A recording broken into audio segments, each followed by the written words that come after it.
Tom, on to the diamond we go. Late night tonight, 10-10 first pitch. That's San Francisco, and that's Los Angeles. We opened up at a number at the FanDuel Sportsbook at a minus 225 price towards the Dodgers. We now see that come down a little bit to a minus 205 price. The total listed at 8.5. It's Wynn versus Paxton. Can you go against the immovable object, which is the Dodgers, and take that big price, which is roughly plus 175?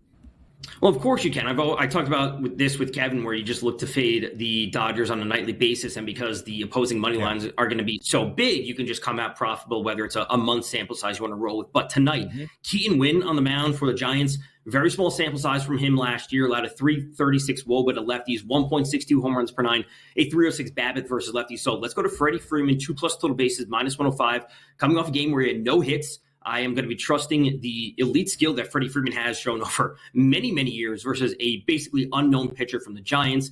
Obviously, that lineup is extremely dangerous. He's literally always going to see good pitches. He's also going to be an RBI machine this year. So Freddie Freeman, 2+ total bases.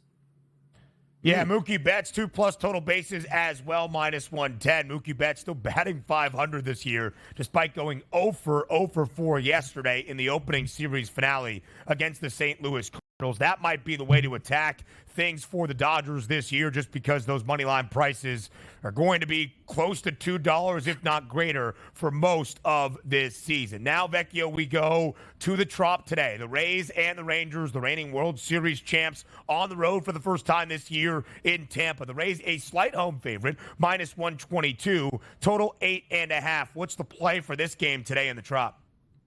That's going to be going to Dane Dunning for the Rangers, under 4.5 strikeouts. It's at minus 104. He's a solid pitcher, but he's not an overly dominant pitcher. And same thing I said about Jose Barrios last week to start the season. He got there by, the hook, getting over, but 19.4% strikeout rate for Dane Dunning last year, 7.6% walk rate. He pitches the contact where he lets runners on base for free, and then he tries to induce double plays. And again, not overly dominant on the mound. His pitch count shouldn't be an issue, but I'm not expecting a big strikeout game from him as well. So under for him today. World Series preview, people. How about this one? The New York Yankees and the Arizona Diamondbacks. The Yanks get out to a 4-0 start. How about the Diamondbacks? A 3-1 start. Heel versus Nelson out in the desert. Overnight line on the total opened up at 9.5. That's now double digits at an even 10. A slight favorite for the Yankees at a 118 price has now moved to a minus 124. Yanks, D-backs to the Yanks. Take their first loss of the season or get their 5th win of the season tonight. I think they end up coming away with the loss. It's just baseball variance. That just is what it is. I'll be buying into teams that haven't won, like the Mets or the Marlins, just get them at a good price. Tonight, it's going to be going to Corbin Carroll for 2+ total bases. Like you said, Heels on the mound for the Yankees, super small sample size over the past few years.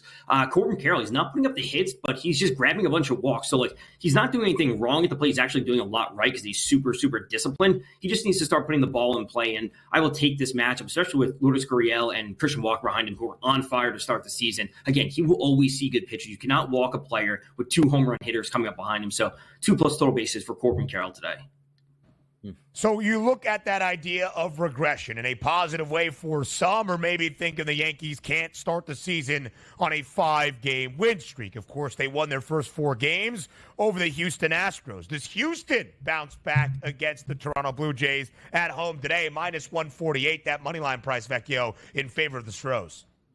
Yeah, again, they have too good of a lineup where when you have Yordan Alvarez, you have Kyle Tucker, you have Bregman, you have Altuve. That type of lineup can put up runs anytime.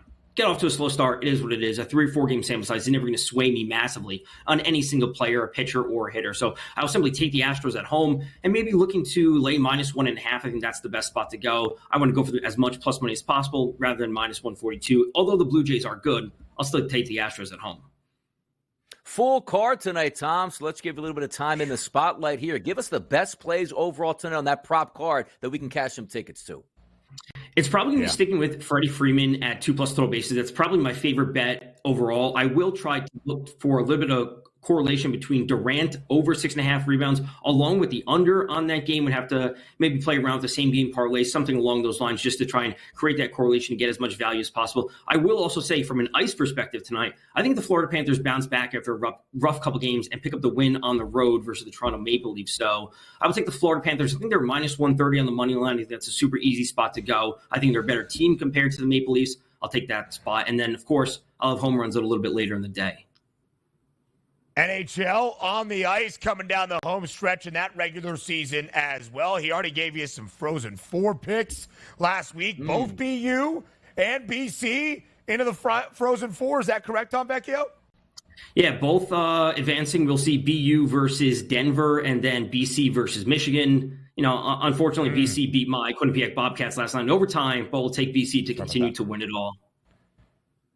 Quinnipiac, the reigning national champions, by the way, for Donnie, who knows the Frozen 4 as best as anybody. Yep. Michigan with a big victory over rival Michigan State, but the Spartans hockey program is on the way up. Vecchio, can I ask, how were the home run props in this opening weekend of the Major League Baseball season? Any big hits? They were good on opening day for Freddie Freeman at plus 400. That's great to start. Following up as players continue to hit them the day after I talk about them. So I'll, of course, have articles up every single day and look to back it up as much as possible.